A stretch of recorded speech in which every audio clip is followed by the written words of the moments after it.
Just right for Christmas. It was Christmas Eve, and snow was falling as the king strolled around the market. What should he see but a huge roll of beautiful bright red cloth. "Oh," he said, "that cloth is so red and soft and Christmassy. It would be just right for a grand cloak for the princess." And so he bought it and took it back to his castle. In the castle, the king's sewing maids snipped and sewed and snipped and sewed, and by lunchtime they had made a beautiful long cloak for the princess. The king was delighted. He wrapped it up in gold and paper and silver ribbon. "What shall we do with the scraps?" one of the sewing maids asked. "Oh, just bundle them up and put them outside the back door," said the king. Jenny, the castle's kitchen maid, had finished work for the day. What should she see on her way home but a big bundle of beautiful bright red scraps? "Oh," she said, "that cloth is so red and soft and Christmassy.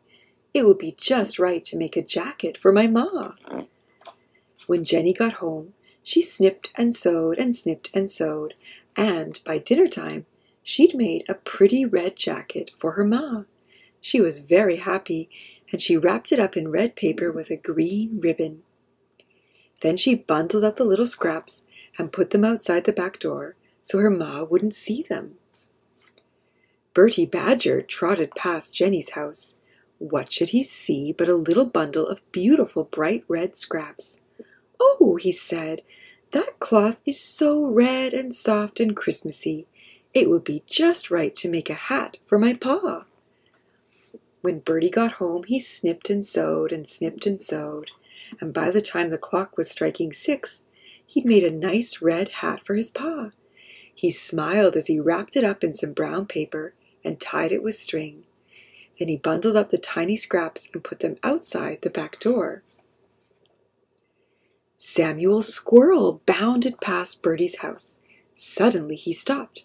What should he see but a tiny bundle of beautiful bright red scraps. "Oh," he said, "that cloth is so red and soft and Christmassy. It would be just right to make a pair of gloves for my wife."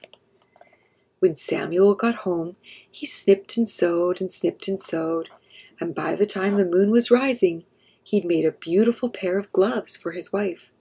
He wrapped them in a leaf and tied up the parcel with a piece of dried grass. "It's just as well I've made her something to keep her hands warm," he said. "This winter wind is so chilly." A gust picked up the tiny scrap of red cloth that was left over and blew it out his window, where it fluttered to the snowy ground. It was nearly midnight when Milly Mouse plodded past Samuel's house.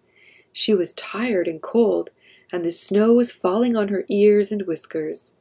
She had been looking for a nut to give to little Billy for Christmas, but she couldn't find one. As she passed the bottom of Samuel's tree, she saw something red sticking out of the snow. What could it be? It was the tiny scrap of cloth. "Oh," she said, "that cloth is so soft and red and Christmassy. It would be just right to make a scarf for my Billy." Billy was asleep when Milly got home. She snipped and sewed and snipped and sewed, and by the time the candle had burned low, she'd made a cozy scarf for Billy.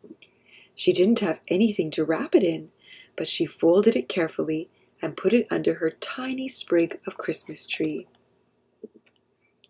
On Christmas morning, the princess opened her huge gold present, and Jenny's ma opened her big red present, and Bertie's pa opened his small brown paper present, and Samuel's wife unwrapped her leaf, and Milly gave little Billy his scarf. Each present was so soft and red and Christmassy, and felt just right, just how Christmas should feel.